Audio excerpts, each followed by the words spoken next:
let's talk about alternative and online dispute resolution, otherwise known as ADR, alternate dispute resolution.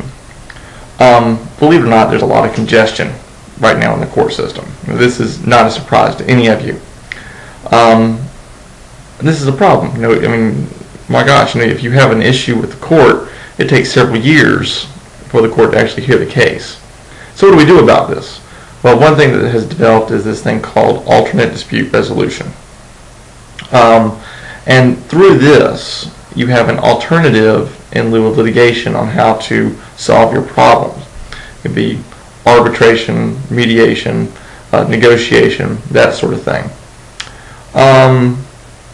Politics. Our policymakers want to cut costs and reduce delay in federal court. That's also a no-brainer. Sometimes ADR can be a little bit cheaper. Generally, it's a lot faster, and so that makes government officials happy. That makes judges happy. It's less information on their docket. So this alternate dispute resolution is a procedure for resolving disputes outside the traditional judicial process. Okay, so certainly, if we have Leonardo here, if he has a disagreement with, I don't know, BM, obviously, they could either duke it out, they could sue, or they could go to alternate dispute resolution, whatever. Okay, let's look at some of these. Negotiation. I'm sure we're all familiar with negotiation. This is where the parties come together informally, with or without attorneys, to represent them and try to reach a settlement. Right? All this is two people trying to come together and reach an agreement. You negotiate all the time. You go to buy a car, you're negotiating. You go to buy a house, you're negotiating. You don't need an attorney for this. Okay? You're trying to come to some settlement, something where the parties can agree. How do you prepare for this? Well, you need to consider the elements of the dispute. Have all your paperwork ready to go.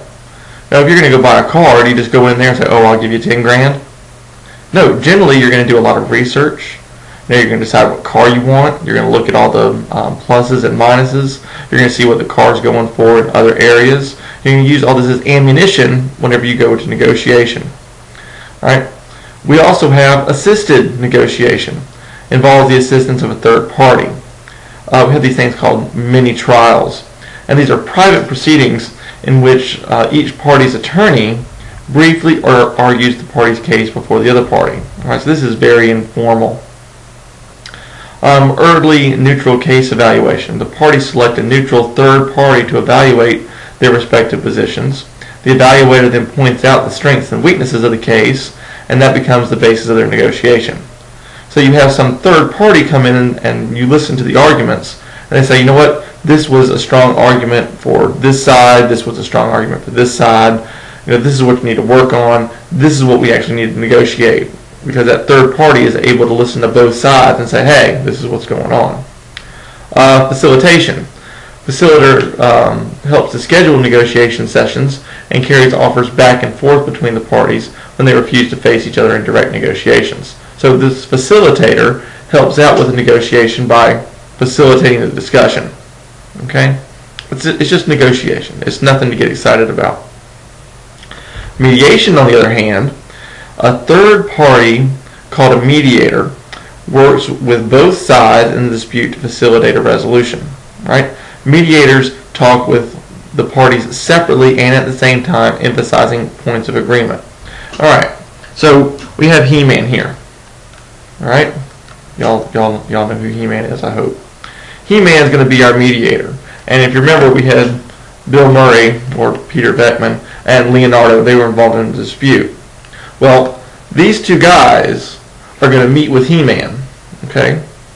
And he's going to talk to the parties, figure out, what they actually have in common, what their differences are.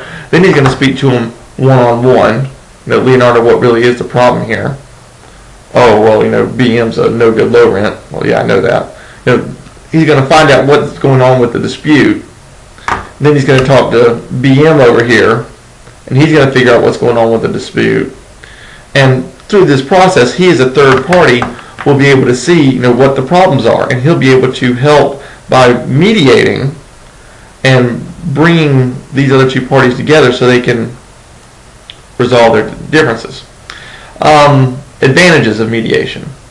Few procedural rules are involved, right? Does He-Man have to abide by the rules of evidence? No. Rules of evidence are out the door, right? A mediator can have a binding resolution if the parties agree to it, okay? And the mediator is also selected by the parties. I mean, certainly when you go before the judge, you don't select your judge, you select the mediator, right? Disadvantages of mediation. Well, obviously, He-Man has to feed his kids, so he charges a fee. And believe it or not, since it can or cannot be legally binding, these two guys are still going to be less willing to cooperate. They still might get into a fist fight in the middle of the mediation session. So certainly there's advantages and disadvantages to mediation, but it is a form of alternate dispute resolution.